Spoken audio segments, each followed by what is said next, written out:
Example stacks. Your stack is entirely dependent upon what products you're trying to ship. If you're a purely analysis-driven team that provides business intelligence reports to your leadership, your stack will be very straightforward. The moment you get into delivering applications and automated processes, the stack can get far more complex.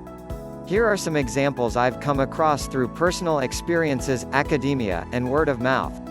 AI-driven web applications. The world of AI-driven web apps is just plain lacking information. Everyone has a different recommendation for how this should be done. I've seen approaches as simple as Python, Flask or Django leveraging REST APIs alongside some web technology. I've also seen teams fully rewrite their algorithms in more performant languages like C++. It all depends on your preference, but here are some example web app stacks. Business intelligence stack. The BI stack is generally pretty straightforward. The hardest part about the BI stack is the accessing of existing data, usually with SQL, accessing data from a variety of locations to drive business value. Generally, machine learning isn't part of the BI stack. However, machine learning can certainly be included in your BI stack.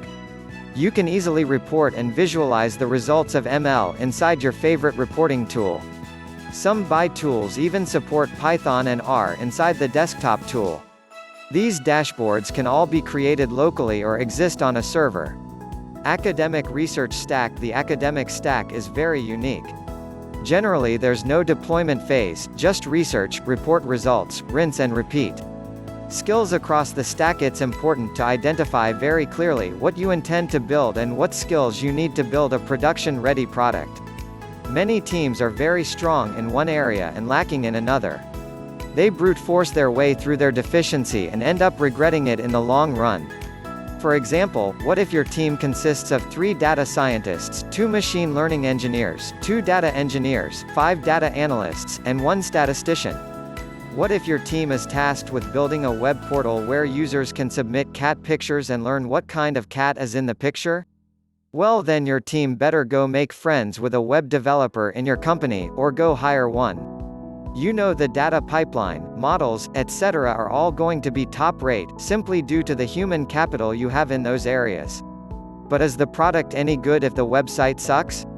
What happens if the website crashes? What if that control you put on the page bugs out and the user can't upload pictures of their furry felines?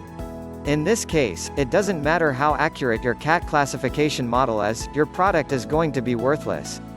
If your team is being tasked with building an application that will live on users' devices, I would argue there's sufficient business need for hiring the developer relevant to the type of application you'll be building.